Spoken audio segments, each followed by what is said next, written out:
Le professeur Mangoussan répond à vos questions sur le coronavirus.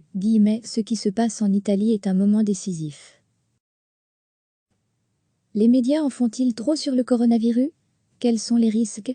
Le professeur Herman Goussan, microbiologiste à l'université d'Anvers et coordinateur de la plateforme européenne sur les pandémies, était en direct dans Matin Première, ce jeudi pour faire le point sur la propagation de l'épidémie et répondre aux questions des auditeurs. Faut-il annuler ses vacances dans les pays infectés? Je pense qu'il faut éviter d'aller dans des régions infectées, comme celle en Italie, d'autant plus, si vous êtes une personne âgée.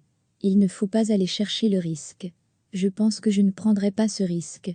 Doit-on contrôler les personnes revenues des pays infectés? La situation change toutes les heures. Il n'est pas exclu que dans quelques semaines, il y ait une propagation partout en Europe du coronavirus, et cela va être beaucoup plus difficile à maîtriser. Donc je trouve qu'il faudrait tester davantage les gens de retour des régions où il y a des cas. Pour le moment, pour les personnes qui reviennent notamment du nord de l'Italie, il n'y a aucun contrôle. Moi je pense qu'il faudrait le faire. Par exemple, dans notre laboratoire, on fait des tests depuis un mois pour des personnes qui reviennent de ces régions même, si elles ne présentent pas beaucoup de symptômes. Faut-il prendre des mesures dans les transports en commun?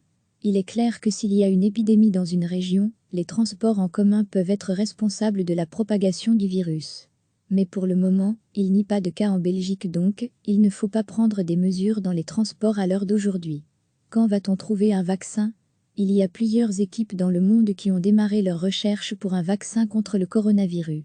Cela va certainement prendre minimum 6 mois, peut-être même plus. Et lorsqu'on aura trouvé un vaccin, il faudra encore faire des études cliniques pour voir s'il est efficace. Donc ce vaccin ne pourra certainement pas être utilisé avant l'année prochaine. Par ailleurs, se vacciner contre la pneumonie n'empêche pas de contracter ce coronavirus. Sans vaccin, comment peut-on guérir?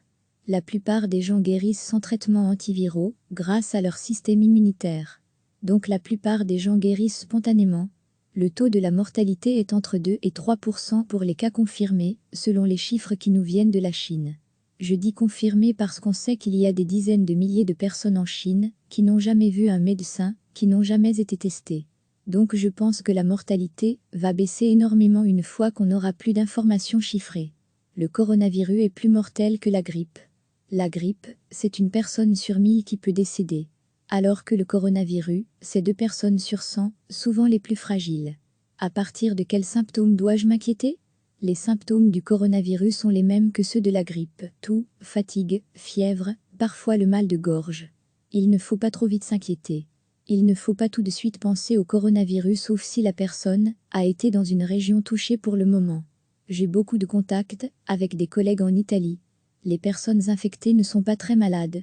Les décès concernent surtout les personnes âgées et les personnes plus fragiles sur le plan immunitaire. Pourquoi parle-t-on d'épidémie et non de pandémie? L'OMS prend 3 critères en compte, ça dépend de l'ampleur, la gravité et la propagation du virus à travers le monde. Il faut aussi une propagation locale, comme en Chine et en Italie. Mais l'OMS estime que ce n'est pas encore le cas et que les Italiens vont peut-être pouvoir contrôler cette épidémie. Je pense que ce qui se passe en Italie, c'est un moment décisif dans cette épidémie.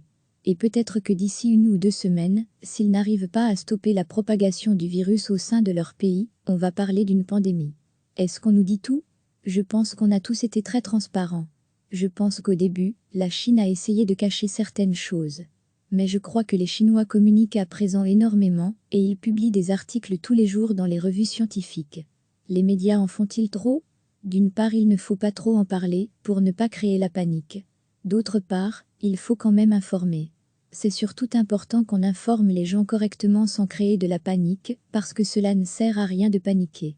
Recevez chaque matin l'essentiel de l'actualité. Cliquez sur s'abonner pour recevoir les dernières nouvelles.